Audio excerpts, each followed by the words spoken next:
with national depth and resources.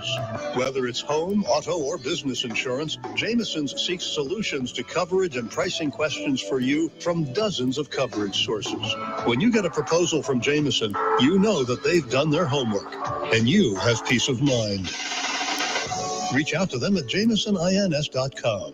Attract your favorite birds with wild bird seed from Guy's Farm and Yard in Morrisville, Montpelier, Williston, and St. Albans. Black oil sunflower seed is plentiful at Guy's and at a great price. Guy's is your wild bird headquarters. In addition to a full line of bird seed, they have every option for bird feeders. Brighten up anyone's day with a new feeder and seed. Head to Guy's Farm and Yard in Portland Street, Morrisville, Berry Street, Montpelier, Taft Corners, Williston, and Fairfax Road in St. Albans. They're your wild bird headquarters. The Brady Farkas Show is produced and funded by WDEV and the Radio Vermont Group. We welcome listener feedback. Email your comments to WDEV@radiovermont.com. The energy. The guy told me I was no spring chicken anymore, and that's why my ankle was still hurting. I'm 33, not 133. The passion. The Red Sox handling of Xander Bogaerts is a complete organizational failure. The opinions on all your favorite teams. No, not this year, but it's next year where Bill Belichick ends up on the hot seat. This is the Brady Farkas Show on WDEV AM, FM, and WDEVradio.com.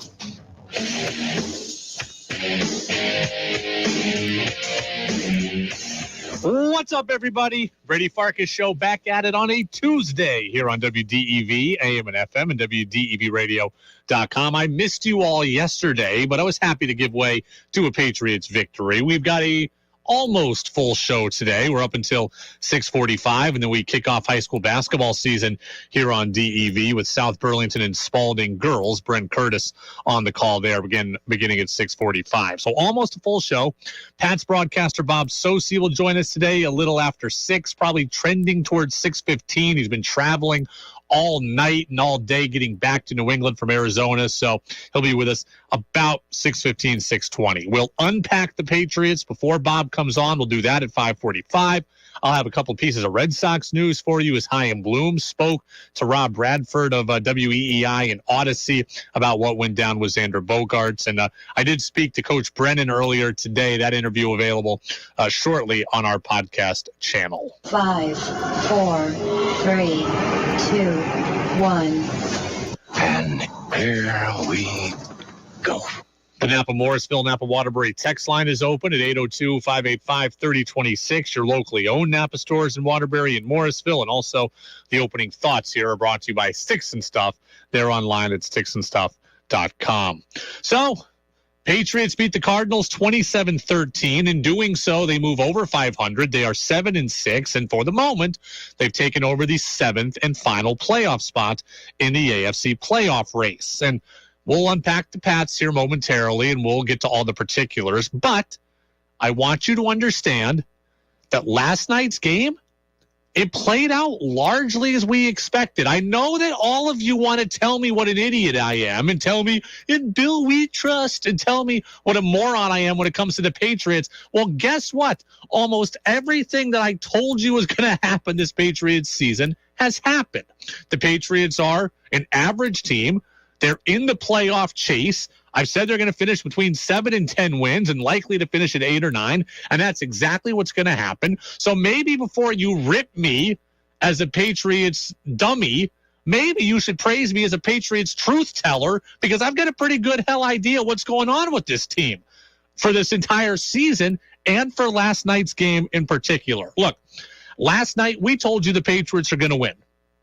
The Patriots have a hard schedule down the road here. We said that last night was the most winnable game of the whole bunch, and we got that right. The next 4 games are hard in terms of opponents and or conditions to play under, but they needed the win. They got the win. We told you they'd get the win, and we said it was the most winnable game of their remaining 5. And guess what? Remaining 4? Remaining 4? How many games they got left here? Cardinals, then they've got the Bengals, the Raiders, the Bengals, the Bills, and the Dolphins. Okay, of the remaining 5, we knew the Cardinals were their most winnable one. Bottom line, I can't count, but I predicted that they'd win yesterday and that it was the most winnable game. I also told you that the final score was going to be 23-17. I thought the Pats would win 23-17. That's a total of 40 points scored. Well, the Pats won 27-13. You know what that is? A total of 40 points scored. So we got the game total right yesterday. You should take me to Vegas with you next time you go. Don't do that. I don't have very good luck, actually. But I did get that right, 40 points scored total. I told you the Cardinals were bad at home and the Patriots would exploit that. Check. And I told you I thought the Cardinals were going to find a way to give the game away. That's just what the Cardinals do. It's what bad teams do. And the DeAndre Hopkins fumble that turned into the Raekwon McMillan, scoop and score. That was the Cardinals finding a way to give away the game in part. Marquise Brown dropping a critical 4th down. That's what bad teams do. That's what 4-9 football teams do. We told you that was going to happen. And I also thought the Pats were going to be able to push it down the field a little bit last night. And while they didn't do it a lot, a couple of Hunter Henry catches showed that they could. So last night played out almost like we thought it was going to. So nothing that happened last night surprised me in terms of the final outcome or how we got to that outcome. We predicted it on Friday. Patriots were going to win. Cardinals would find a way to foul it up. Cardinals are bad at home. Pats would hit a couple of passes down the field. All that happened. So I'm not surprised by anything that happened last night in terms of the overall outcome. But I've got to say this. The New England Patriots deserve an immense amount of credit for last night's win. An immense amount of credit. I know it wasn't perfect. And in fact, there was a lot that was left to be desired. But I am choosing to look at this Patriots win as high character and gritty. I know a lot of people think I'm uber negative on the Patriots. People think I'm too down on them. I'm too harsh. Today, I'm going the opposite way. I think the Patriots deserve an immense amount of credit for what happened last night.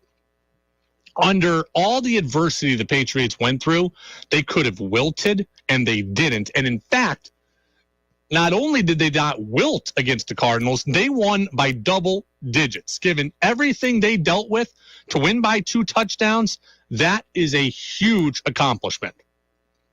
Look at all that was against New England last night that they overcame.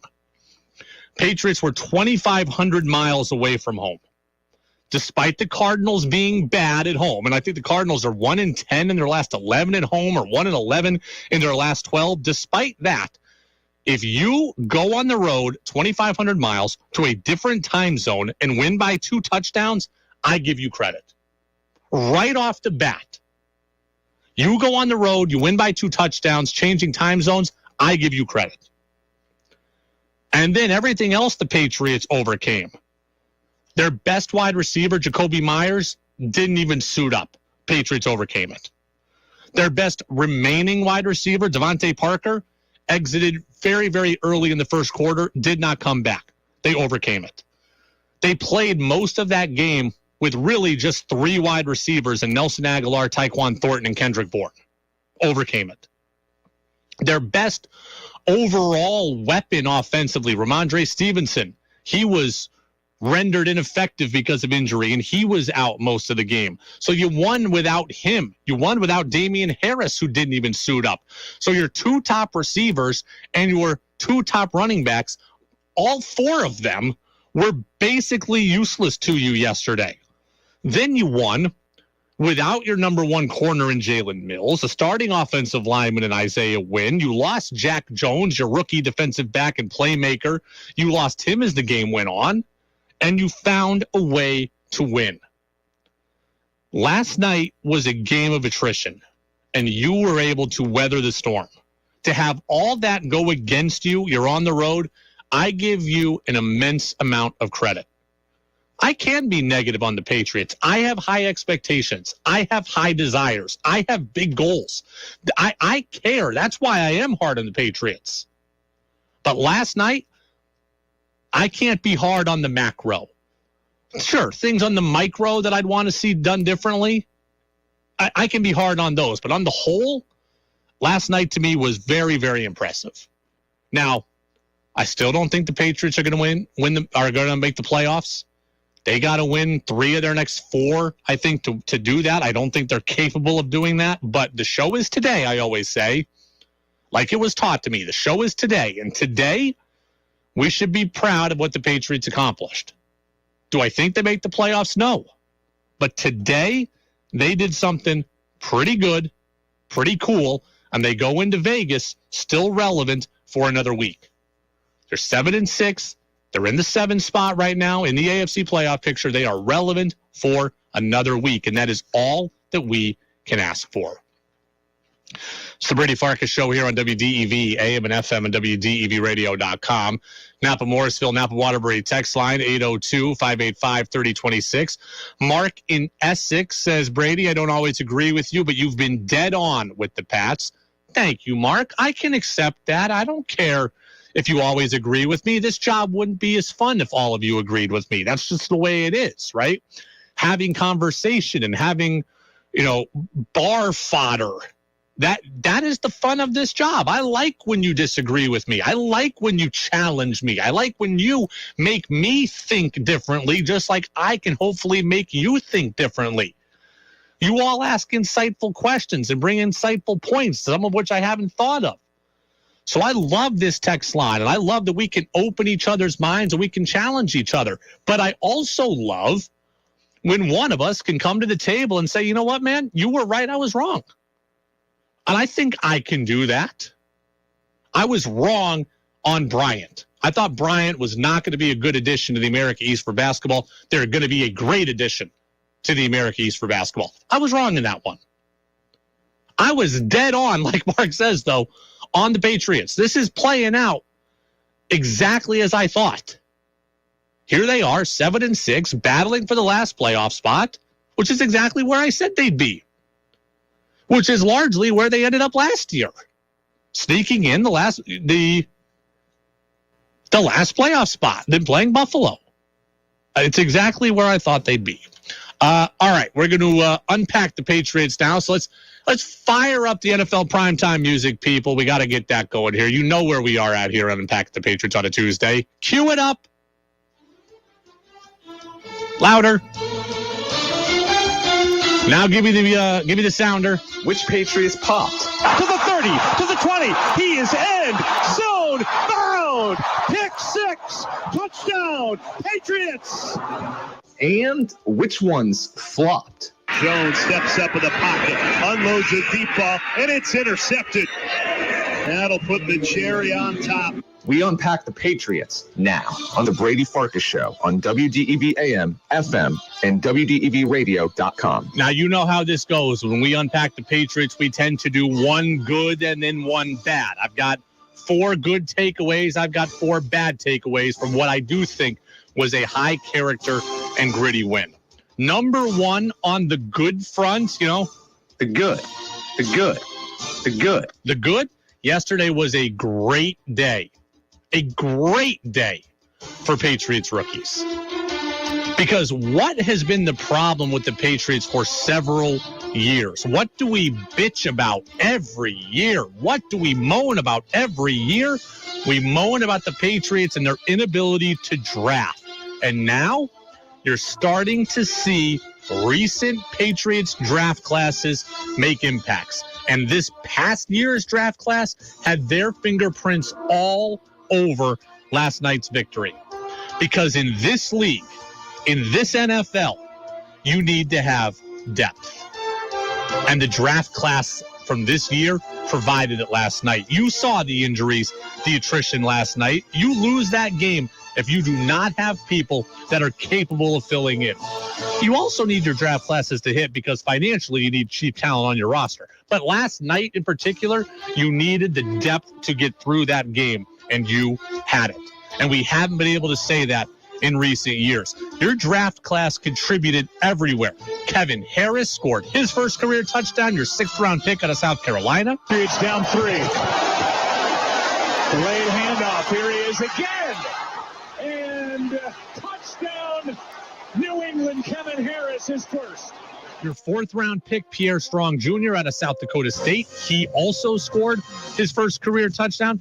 Kevin Harris and Pierre Strong had 5 total carries between them this season going into yesterday. And yesterday, they each scored a touchdown that helped you win a game. Kevin Harris gave you an early lead. Pierre Strong Jr. salted away the game for you. 2 rookies making huge depth contributions, and it was not just them. Marcus Jones, Mr. Do Everything, he had a pick yesterday too. Low snap. McCoy got hit as he let it go, and he's picked. Marcus Jones. And another takeaway by this New England defense.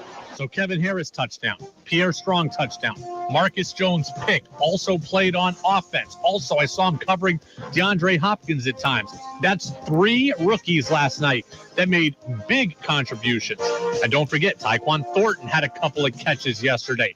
He got a first down. He got a catch in the red zone. He had multiple catches last night. And then Cole Strange, your guard you took in the first round. I still don't know why the Patriots took a guard, but nonetheless, Cole Strange, we did not call his name yesterday for anything bad.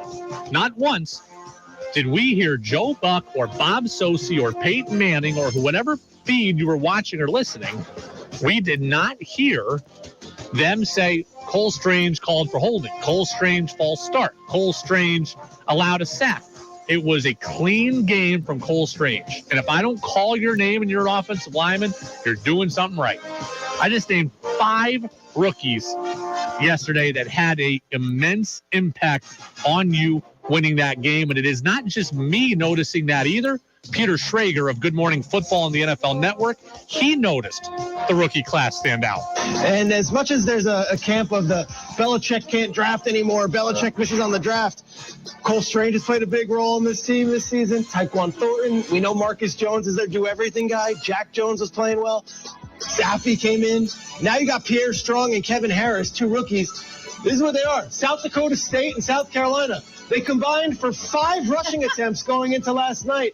They both scored touchdowns. They both put the game away. Pierre Strong had 70 yards rushing yesterday, showed some good breakaway speed, had a big catch in the passing game as well. We haven't been able to talk about Patriots depth and Patriots young players very much in the now 7 seasons that I've been here doing this in New England. We're able to talk about them last night. They were huge. The bat. Bad things from last night. The offense in general remains largely unimaginative and lacks creativity. Okay, you watch NFL football on Sunday, and the really good offenses, they look like works of art. The Patriots offense, like the really good offenses in the NFL, Sean McVay when he's humming, Kyle Shanahan when he's humming, Andy Reid when he's humming, really good offenses, they look like Ferraris. You know what the Patriots looks like? A jalopy with no doors covered in dirt. That's what the Patriots offense looks like. It's unimaginative and it's not creative. They hit on a couple of big passing plays. They got the run game contributions, and that's fine. You need that. But Patriots offense is hard to watch. It's hard to watch. There has to be something in this offense, Matt Patricia, besides a screen pass. I mean, seriously, I tweeted last night, 1 screen, 2 screen, red screen, blue screen. Best tweet I ever had, and I got a bunch of likes yesterday. Everybody was tired of the Patriots running screens. Bubble screen, tunnel screen, running back screen. There's the play where Mac fakes the screen and then throws the screen to the other side. I am over the screens. I am over the screen passes. You know what? Mac Jones threw 35 passes last night. 35. You know how many were screens? 12. More than 1/3 of Mac Jones's passes yesterday were screens. I mean, you cannot win in this league with death by 1,000 paper cuts. That is not an offense. You need to get the ball down the field. We talked about this last year. We talked about this all off season. We talked about it this week. You need to be explosive. I'll tell you the stat of the season. Okay. We got my guy Nick Mumley here hanging out in studio watching the show today. Nick, I'm looking at you. This is the stat of the season. Yesterday at halftime, Mac Jones averaged through the air 2 yards on all his passes at halftime. We go into halftime, and Mac Jones' average depth of target is 2 yards. That's like when I would play football growing up in the backyard, and my little brother was like 3 years old, and I tell him, hey, run right here, I'll throw it to you. That was the Patriots offense yesterday for the entirety of the first half. You cannot win that way. You cannot win that way. Not at the level I want to win. If you want to beat the Browns with Jacoby Brissett consistently, maybe you can do that. You want to get back to the Super Bowl? You can't. The good. The good. The good. The defense stepped up and did what it needed to.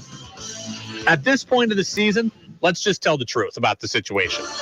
The Patriots offense is not all of a sudden going to become a world beater, right? The offense is bad. It's not going to change now. If the Patriots are truly going to win, they are now going to have to ride the defense. And yesterday, they were able to do that. Now, I don't think they can do that every game against the opponents they have upcoming, but yesterday against a bad Cardinals team without its starting quarterback, they could. Defense got lucky on the 1 4th down drop by Marquise Brown, but another 4th down play, Jelani Tavai made a great play to knock down a pass from Colt McCoy. That was awesome. Josh Uche and Matt Judon are becoming a force on the edge. 3 sacks for Uche. Judon leads the league in sacks at 14.5. The best way to impact quarterback play in this league is to pressure the quarterback. And the Patriots were able to do that yesterday.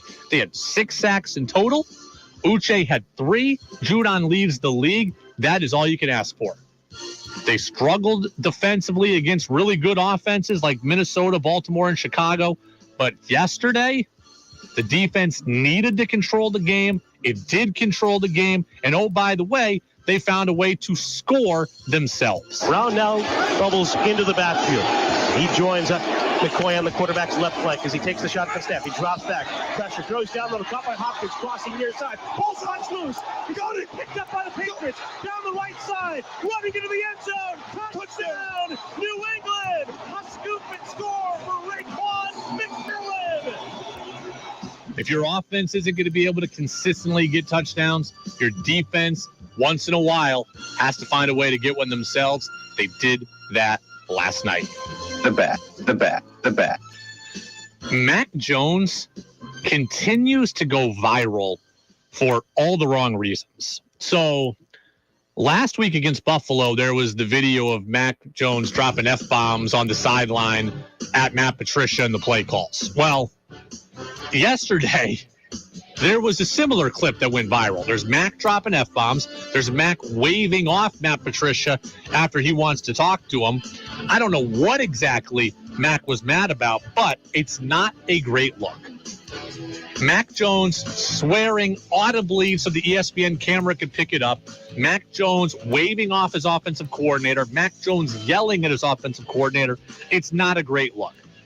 I'm not a Matt Patricia fan in this whole situation, but I'm also not a fan of guys ripping their coaches publicly. I'm just not. When you show up your coach in public, I think you are doing your organization a disservice. Some guys, like Tom Brady, have earned the right to go at it with a coach on the sideline. I'm not even a fan of when Brady does it, but at least he's earned the right to do it. Mac Jones, to me, has not earned the right. The cursing, the gesturing, the histrionics, it is not a good look from your CEO. And that's what the quarterback is. It is a CEO. There is a time and a place for player and coach to hash things out. The Patriots had the mini bye after the Buffalo game. They had an extra day before Arizona. They had plenty of time to hash out differences and have real conversation. And apparently they didn't have enough time because Mac felt the need to show up his coach in public. I'm not a fan of it, and neither is former Patriots quarterback Matt Castle. all I'm saying is, look, you're the leader of the team. You're the guy that everybody's looking for. You've got to control your emotions a little bit better, particularly when you're in game. If you have an issue with something, come over to the sideline, sit down, hash it out. And there's arguments. Look, I've played in the league for 14 years. I had arguments. I had screaming matches at times, but I tried to do it on the sideline to where it's not in the middle of a game and all eyes are on you, and the entire national broadcast is being, everybody's seeing it across the country. Now you're going to have to answer that question once again. Matt Castle knows there's a time and a place, and last night wasn't it. Now, Mac said after the game he just gets emotional. He's not upset with Patricia. I don't care. As the CEO of my franchise, you cannot look like a whiny brat. And that's how Mac looked last night when he was doing it. Looked like he was throwing a temper tantrum.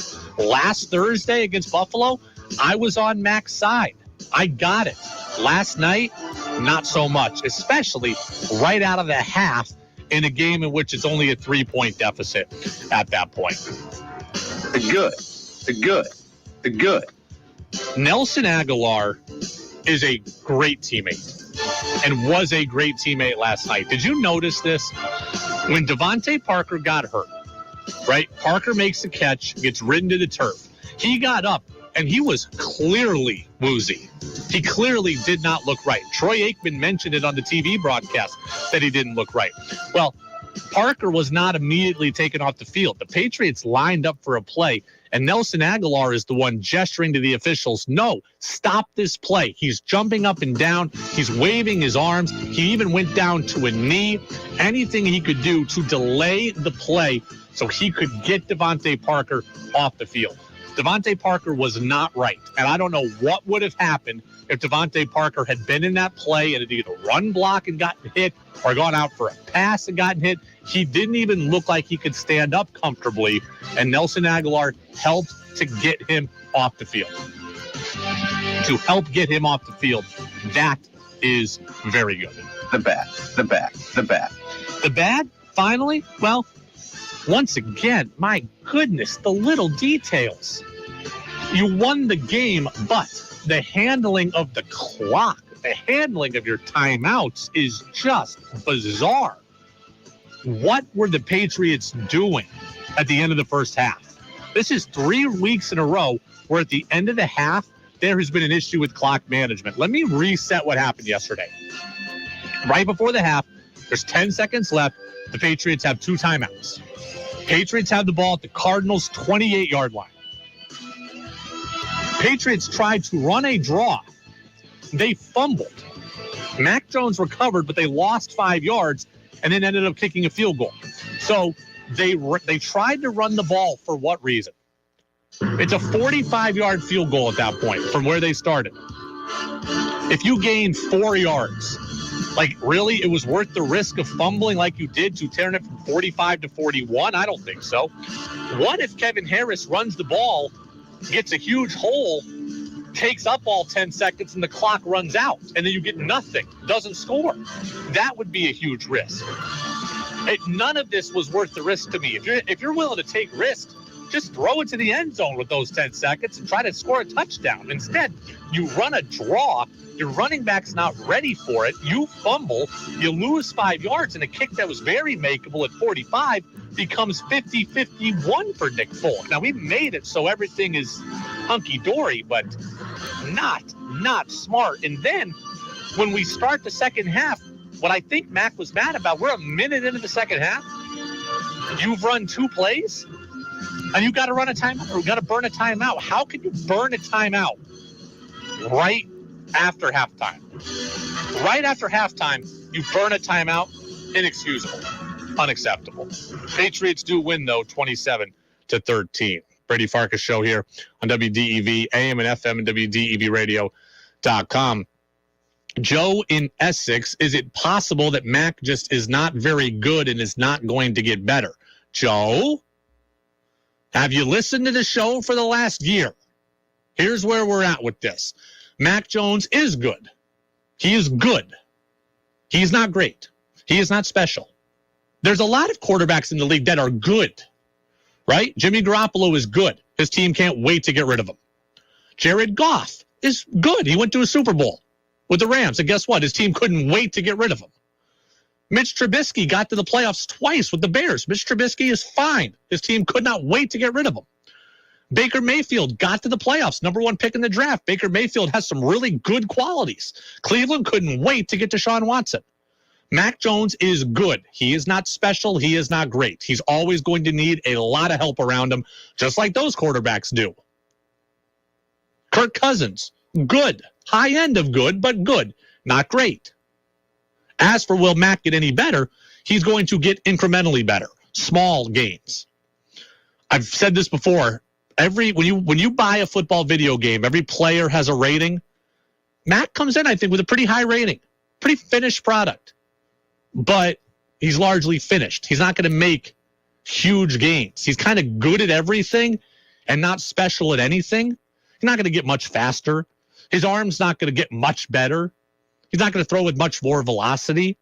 If Mac's a 76 now, he'll be a 78 next year and an 81 the year after that. And then it'll be time to start going down like Jimmy Garoppolo and Jared Goff, etc. It's the Brady Farkas Show on WDEV, AM and FM, and WDEVradio.com. CBS News update, and then Chaim Bloom speaks on the Red Sox losing Xander Bogaerts. 96.1 WDEV FM Warren, 96.5 W243 AT Barrie, 98.3 W252 CU Montpelier, AM 550 WDEV Waterbury. CBS News on the hour, sponsored by Dell Small Business. I'm Monica Ricks in New York. Millions of people across the central U.S. are getting hit with blizzard conditions today and could get up to 2 feet of snow. Tony Mankins with the Department of Public Safety in South Dakota.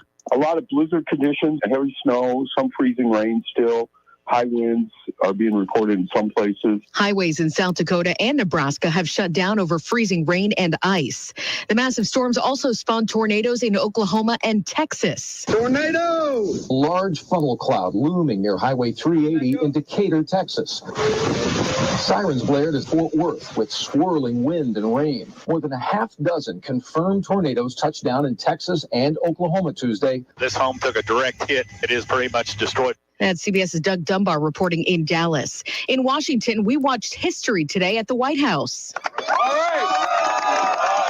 President Biden signed and celebrated a bipartisan bill that protects same-sex and interracial marriages nationwide. Love is love. Right is right. Justice is justice. These things are fundamental things that America thinks matter. The widow of Edie Windsor was also at that ceremony. Her landmark Supreme Court case in 2013 guaranteed same-sex couples the same federal benefits as other couples.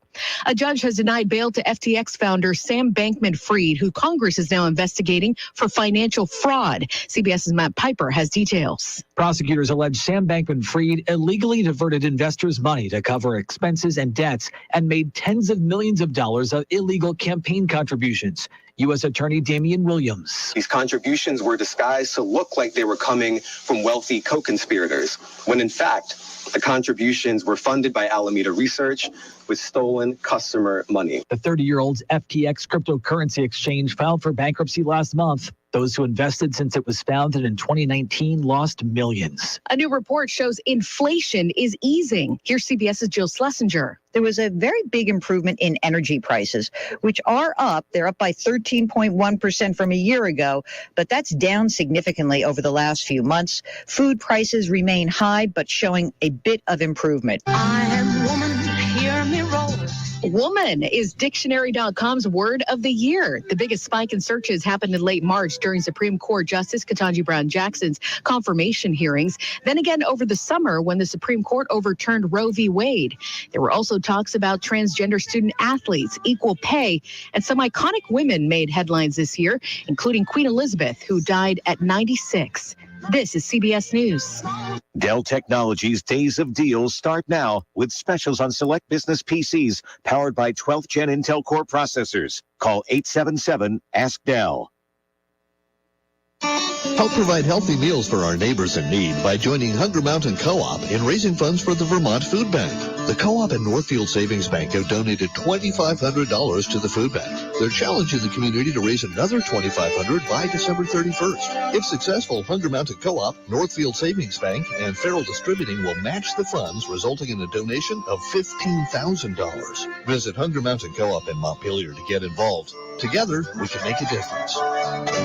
Winter's here, which means cold temperatures and sometimes icy sidewalks and roadways. These conditions can often make it challenging to stay active. I'm Nadia Fletcher, a nurse practitioner in our cardiology clinic at Copley Hospital. I'm fortunate to work with a dynamic team that includes cardiologists Dr. Adam Cunin and our recent addition, Dr. Michael Hayes. Our tip for a healthy heart during the winter months is to get at least 20 minutes every day of moderate intensity aerobic activity such as brisk walking, dancing, snowshoeing, or cross-country skiing. Add in some resistance or weight training twice a week. Physical activity is one of the best ways to keep your body healthy and your brain sharp, as well as improving mood during these cold and dark winter days. Remember to keep your body warm with plenty of layers and avoid going outside on the coldest days. On behalf of the cardiology team at Copley, we extend warm wishes to all for a safe winter season. For more information on cardiology services at Copley, call 802-888-8344 or visit copleyvt.org. As Vermonters, we know that so much depends on the weather. When you need a reliable local weather forecast, it's literally at your fingertips with the WDEV weather phone. Locally dial 244-1172 or toll free at 1-800-585-1211. Roger Hill's weather forecast is just a phone call away on the WDEV weather phone, 244-1172 or 1-800-585-1211. The Brady Farkas Show now has an interactive text line, so reach out now at 802-585-3026. Now it's back to the Brady Farkas Show on WDEV AM, FM, and WDEVradio.com.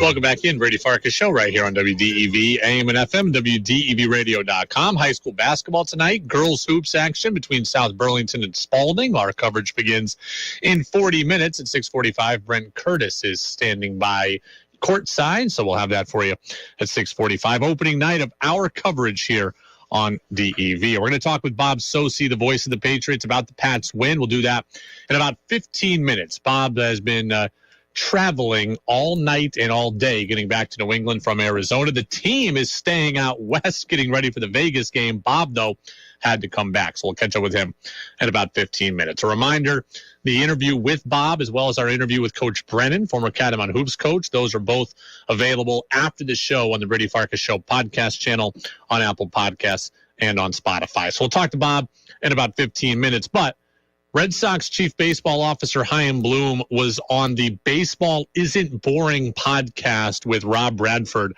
from WEEI, and he talked with Bradford for about 50 minutes. And they talked about Bogaerts, what happened, what happens next. They talked about Devers, what's happening now, what happens next, what the team needs, etc. So there is a lot to take away from that interview. And I got to say this. I am appreciative when people in leadership positions come out and answer questions. I give you respect for that.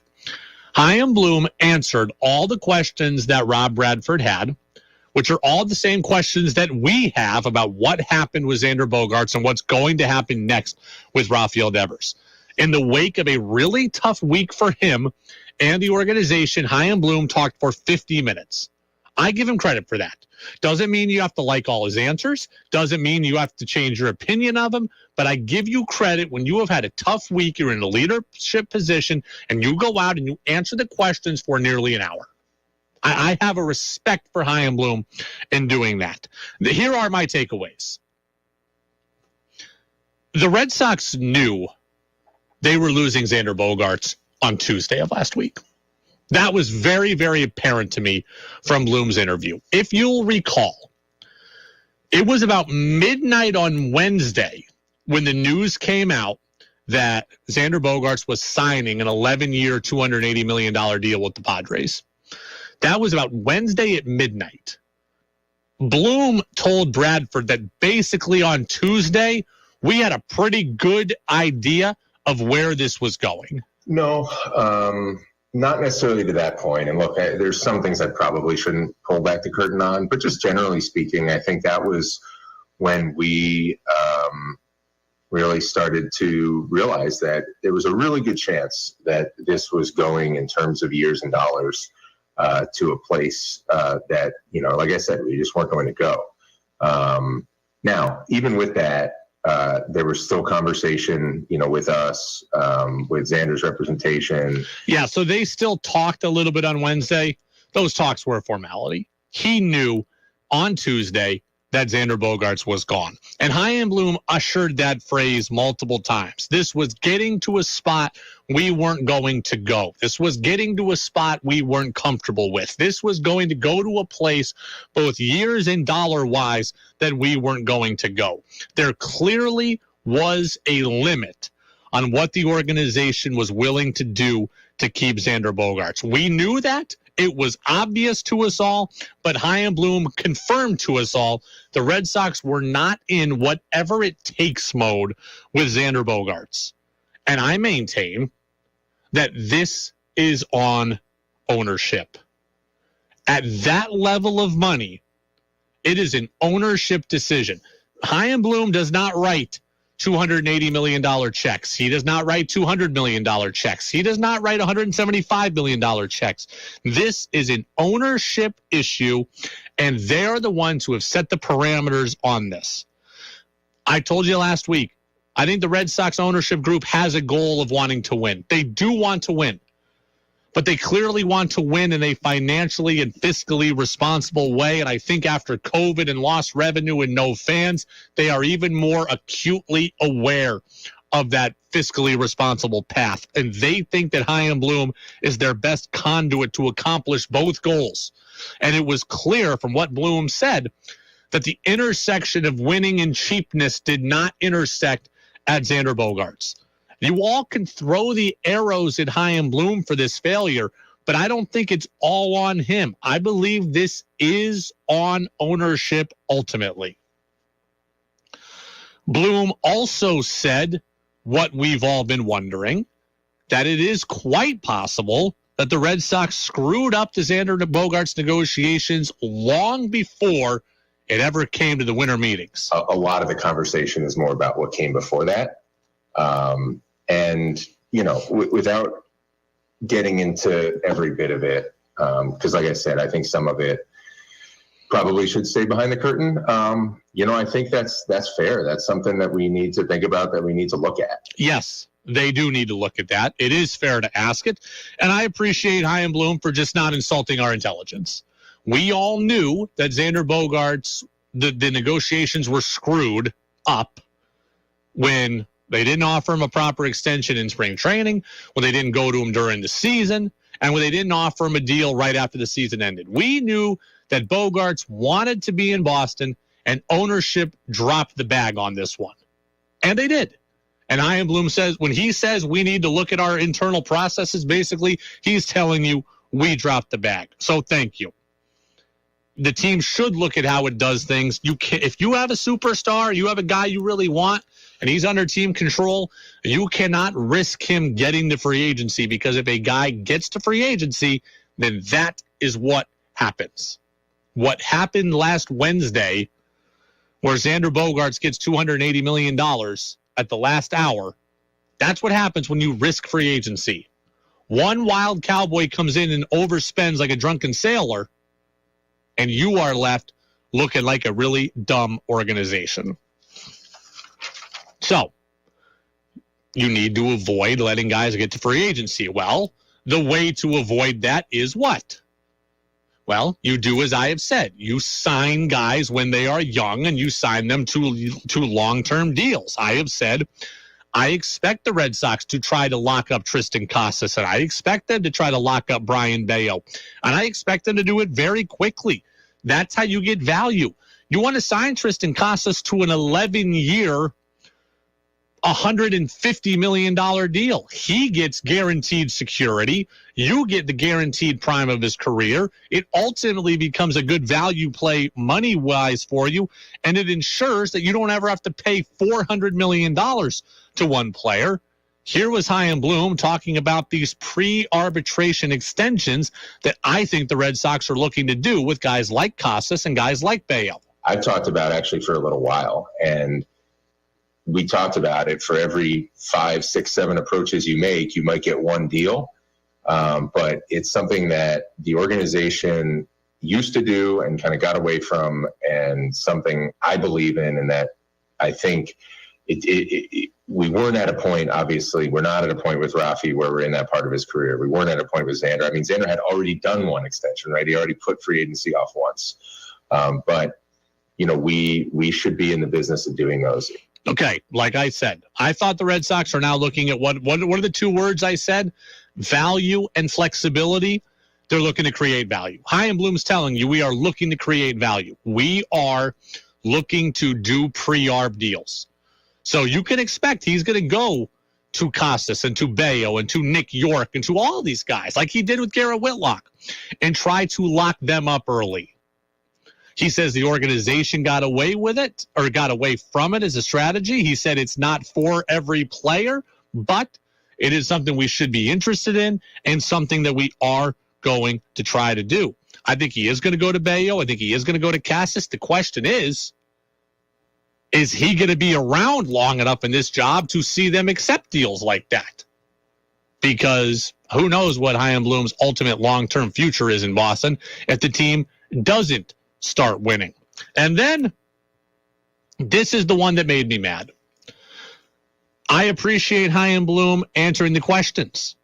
I appreciate that he stood and took the arrows. I have a lot of respect for that, but this is the answer that's going to make you mad because it made me mad. He was asked about the idea of extending Rafael Devers. The way I look at this is, if there's anything within reason or even a little outside of reason that will keep him here, it's something we're gonna pursue, and we're serious about that. We are going to be in the exact same spot with Devers next year that we were in with Bogaerts this year. If there is anything within reason, I don't care about reason.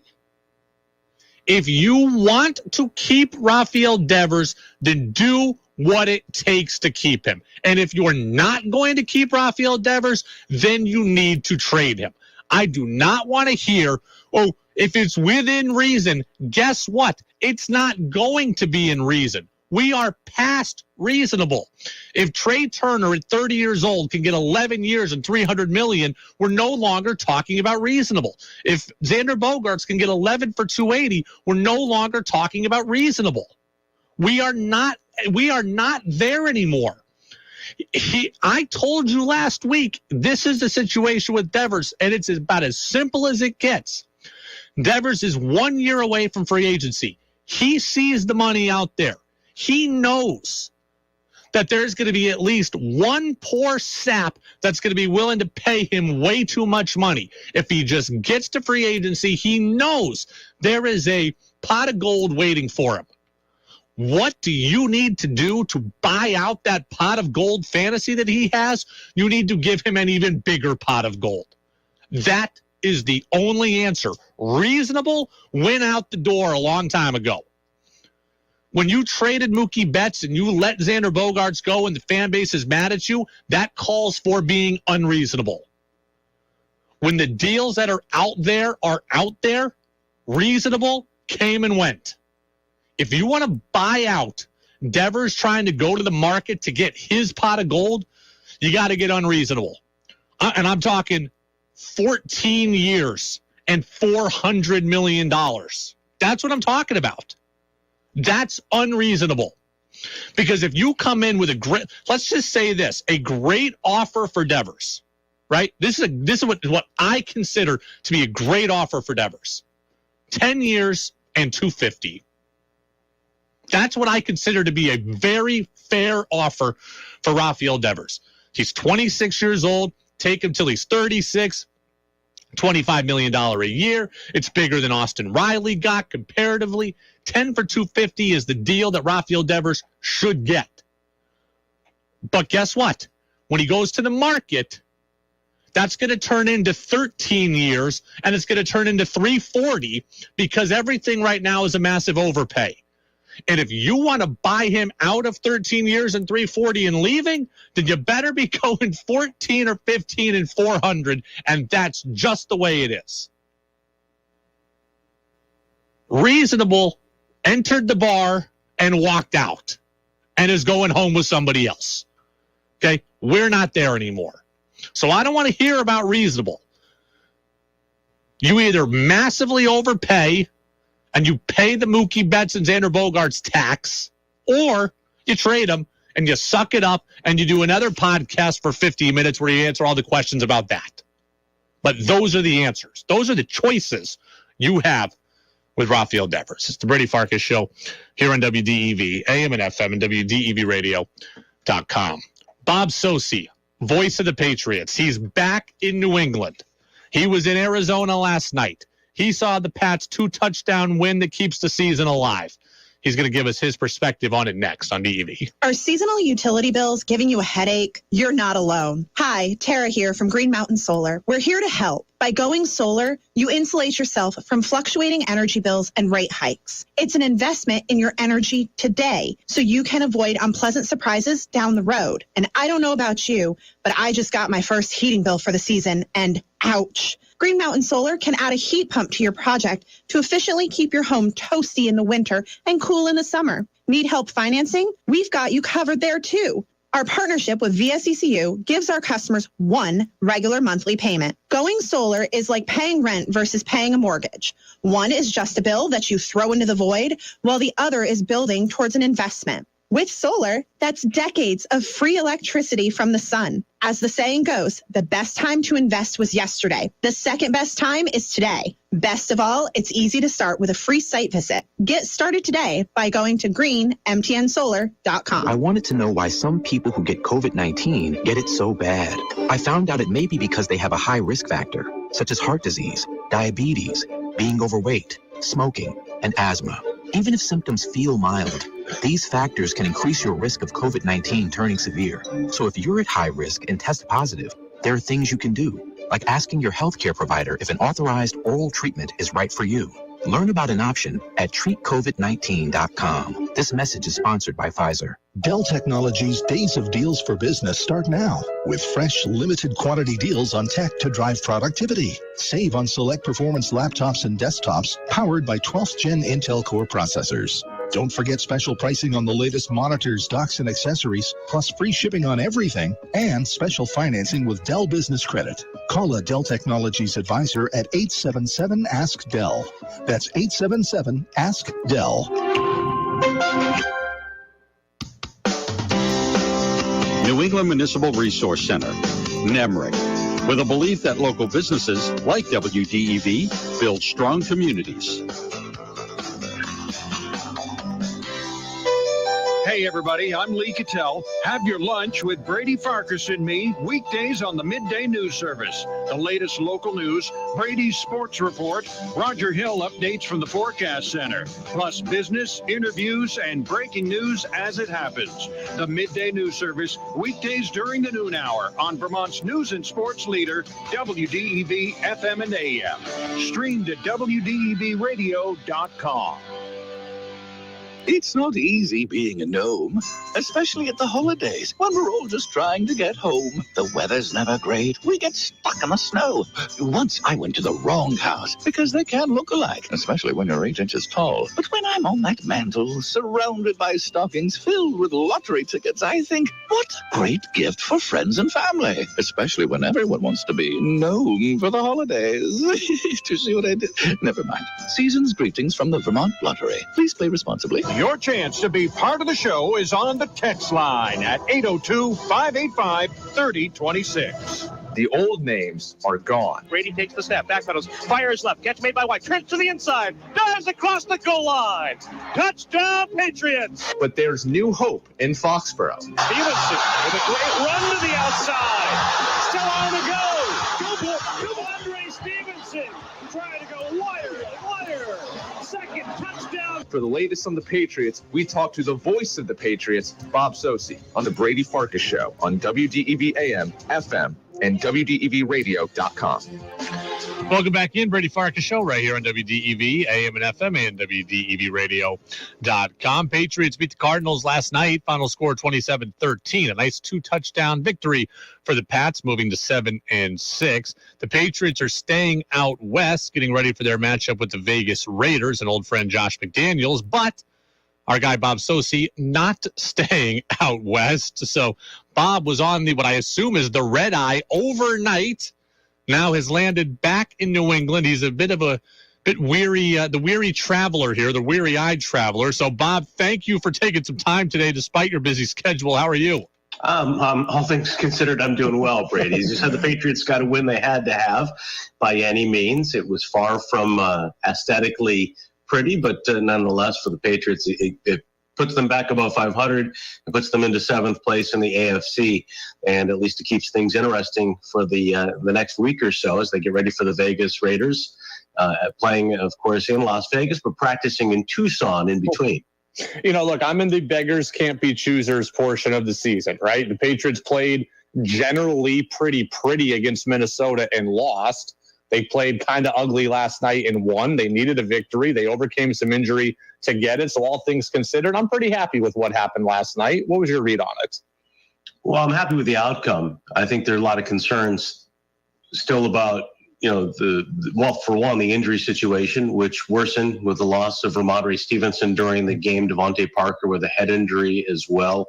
You look at the defensive side of things. Jack Jones went out early, although he gave an indication to reporters immediately after the game that he'll be okay, but still, we'll await his prognosis in the next 48 hours or so because the Patriots have been playing without Jalen Mills in the secondary as well. They certainly, have been beat up on the offensive line. It was a tough night for the tackles again, particularly Trent Brown. Last night, he's been far from full strength the last couple of weeks, though he's had to play 100% of the snaps against Buffalo and Arizona while under the weather. Damian Harris missed a second straight game for the Pats, and I mentioned Stevenson's ankle injury. And, of course, we'll keep our fingers crossed and hope that he's back and ready to go to play in his hometown of Las Vegas on Sunday. But it's a short turnaround. So you look at the injury situation. I think offensively, still a lot of issues right now affecting this team, and it starts with the things that we've been talking about ad nauseum going back to the summer.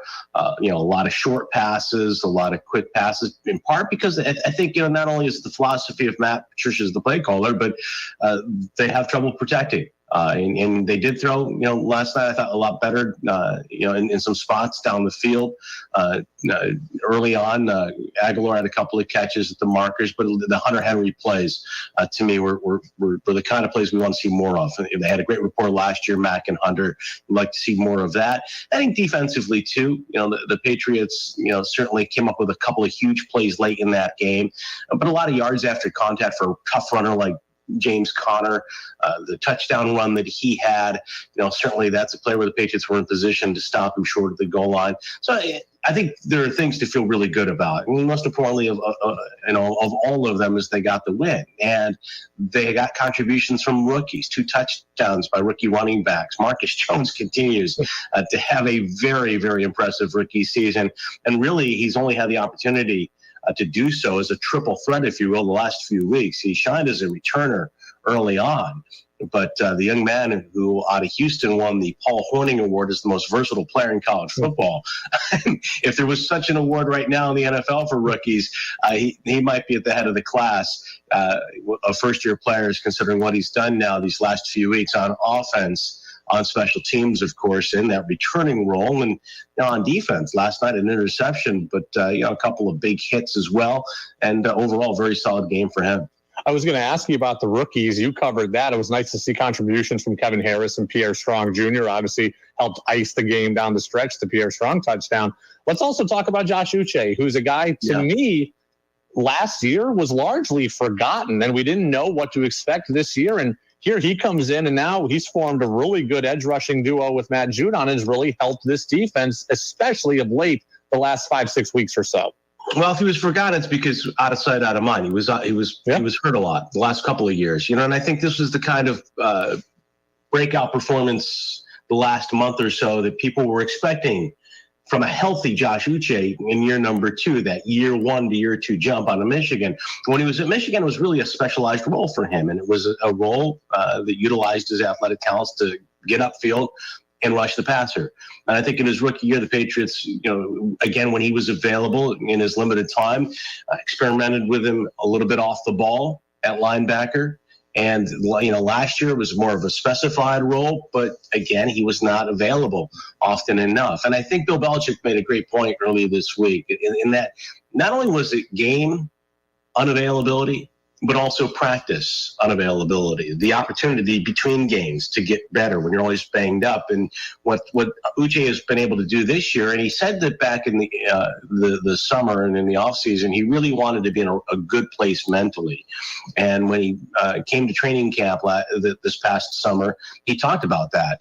And I think he was, and he remains so. And he also learned a lot from Judon, but more than anything else, physically, he's been able to play thus far, for the most part, very healthy. He's had one game where he was banged up, but other than that, he's really been explosive athletically because I think he's been healthy. But also he's been able to spend time learning from Judon and also refining his craft as a pass rusher to add at least a little more technique. Now, he's not the most technically skilled pass rusher, but he's added some technique to go with his burst, his ability to beat blockers, simply with the speed. Bob Socci, voice of the Patriots, with us here on the Brady Farkas Show on WDEV AM and FM and WDEVradio.com. Patriots beat the Cardinals last night, now 7-6. How did you think the game plan, the game changed when Kyler Murray went out? I know it happened so quick, so it wasn't like, it happened, midway through the fourth quarter or anything, but they're a different team with Colt McCoy. So what differences do you think there were from what we were expecting to what we got? Well, I think it changes a lot. Colt McCoy, especially in his younger days, was more of a mobile quarterback than he is today. But even then, he was not the kind of threat running that Kyler Murray is. And I think, it certainly could affect Cliff Kingsbury. I'm not sure, what he had to say after the game, if he was asked how it affected his team from a standpoint of play calling. But with a guy like Kyler Murray, that run is such a dangerous threat to opposing defenses, and the ability to freeze defenders and use RPOs and the read option, a part of the offense with him, I think, is certainly impactful for the Cardinals, but also how you defend Arizona. And with McCoy, once they got behind and were forced to pass, the Patriots were able really to tee off on him against an offensive line that's really beat up. And I think that's the other thing too, Brady, when we talk about the Patriots and the rash of injuries, they were going against a team that's really been struggling. And the Cardinals have used 77 different players. They've had 8 different offensive line combinations to start games this year. They have really been hit hard offensively. They had a couple of plays that I know they would love to have back. The Marquise Brown drop on a 4th down conversion attempt. It was a big play. But when you look at the two quarterbacks and how it changed things, I think that the Patriots are able to get after McCoy as the game went along, in part because they got the lead and got control over the game. But also, he's just not the athlete. He's not the kind of player. And he forces you to respect the ability to run differently than if McCoy's back there. Than if Murray's back there. Let's talk about some of those negatives you referenced. And for the second consecutive week, there was a viral clip of Mac Jones being frustrated. And I don't know if he's frustrated that they had to burn a timeout, if he's frustrated at Matt Patricia specifically, if he's frustrated at himself. There's a lot of speculation after the game on kind of where he's at right now. And my question to you is not so much about that play or that moment, just what do you think Mac Jones is feeling right now at this point of the season in general? Well, he's been asked about it, and he's talked about football being an emotional game, and I think he's clear he's an emotional kid. But I don't know, what he's feeling today about what transpired last night. Certainly in the moment, there was frustration there, whether it was with, the play call itself, whether it was with the delay of getting the play call in, whether it was with his own performance, or whether it was the performance of his teammates, whatever it might be. Here's the thing that I will say, and I think that, I just addressed this on our flagship station. I was asked about, this very topic. I think Mac's got to be careful. A lot of people can sympathize with where he's at in the situation. He's been, put in year number 2, far from ideal for a young quarterback. The circumstances very unorthodox. This approach the Patriots have taken, and we've talked about it ourselves in the past.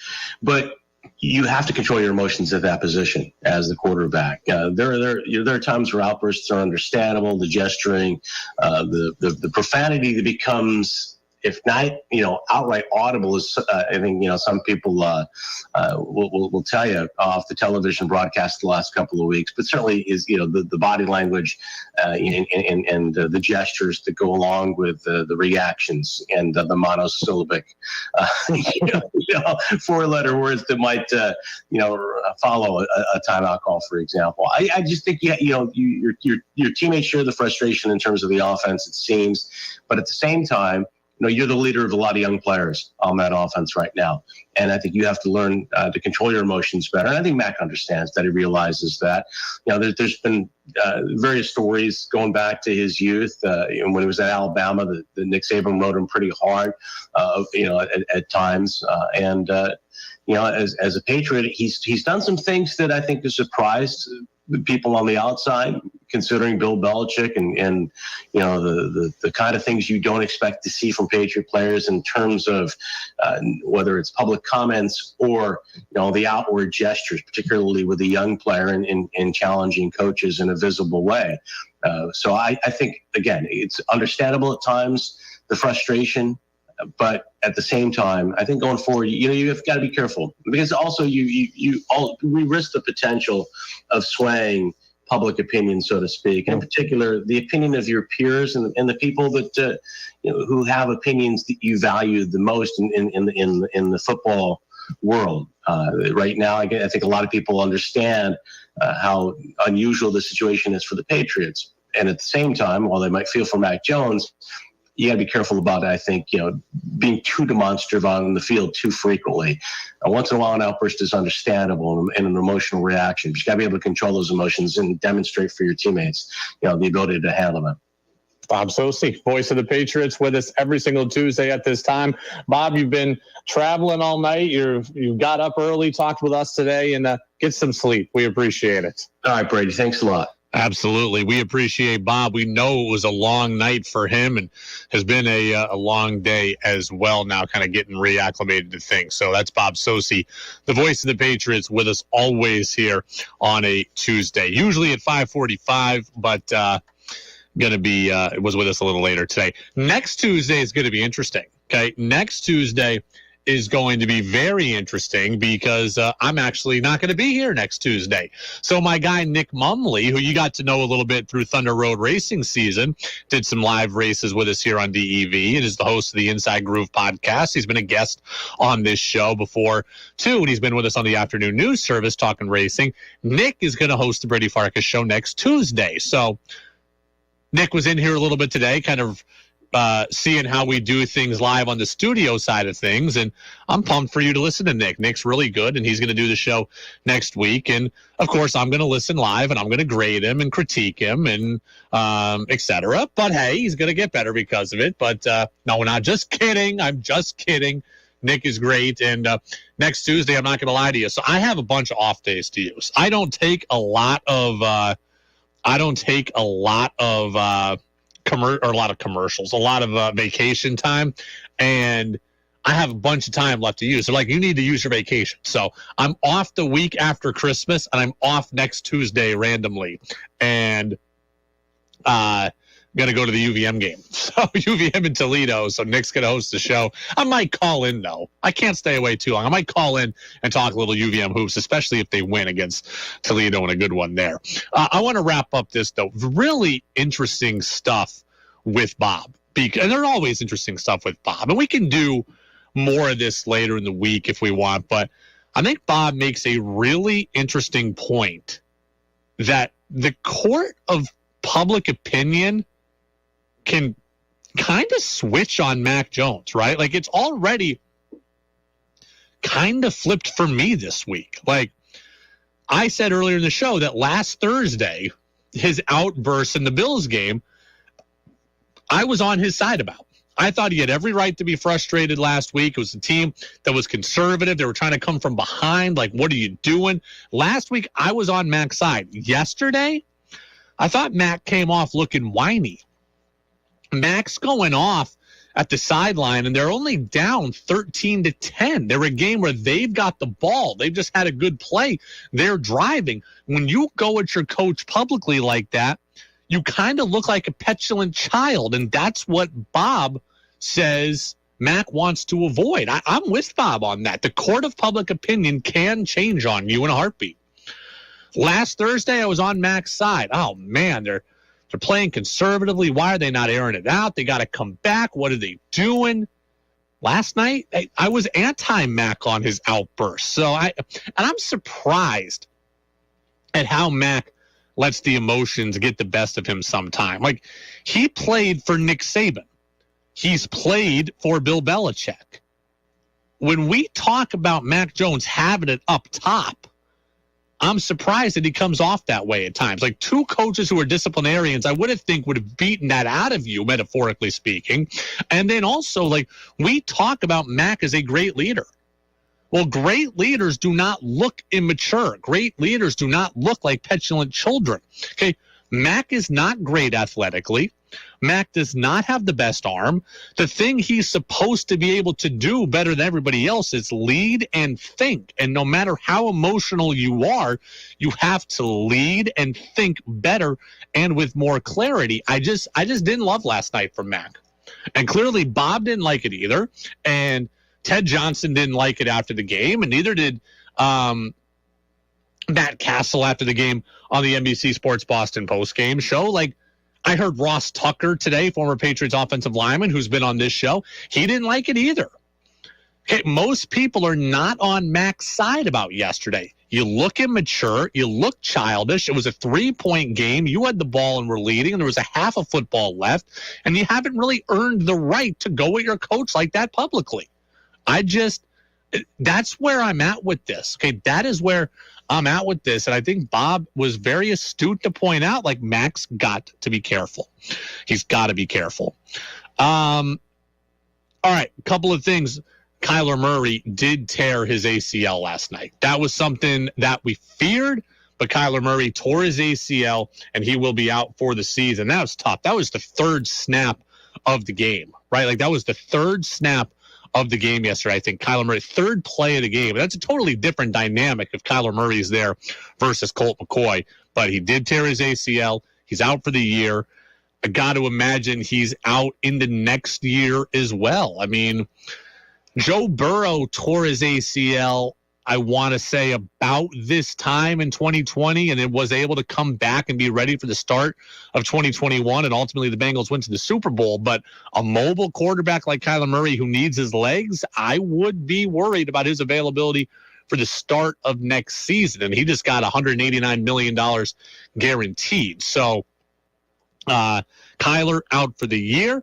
Also, our Coach Brennan interview is available on the Brady Farkas Show podcast channel. That's on Apple Podcasts and on Spotify and at WDEVradio.com. We just put that up, actually, in the last commercial break. There is no show tomorrow because we have high school basketball with the Dave Morse Invitational. That's at Hazen Union High School. So high school hoops tomorrow, Williamstown and Lamoille at 5:15 with our coverage, Randolph and Hazen at 6:45. Tonight, we kick off our high school hoops coverage here on DEV. It is the South Burlington and Spalding girls. Brent Curtis is standing by courtside. He will be with you momentarily as we kick off the 2022-2023 season here on the Friendly Pioneer. High school hoops is coming up next on DEV. Hi, this is Ashley LaFeria, and I'm a registered nurse and long-term care coordinator at Central Vermont Home Health and Hospice. CVHHH is looking for a registered nurse or LPN to join our health promotions team, which provides community-based medical care and education to improve people's health and wellness. We offer year-round public foot care clinics, public flu clinics, and COVID vaccinations for staff and patients. In this flexible 10 to 15 hour a week role, you will assist with public foot care clinics and provide other support, including private duty care to clients at home. You will also provide administrative support in the office, including coordination of patient vaccine records. At CDHHH, you can set and manage your own schedule, and you can start your day from home. Most important, you will feel a sense of pride knowing you've provided care that makes a difference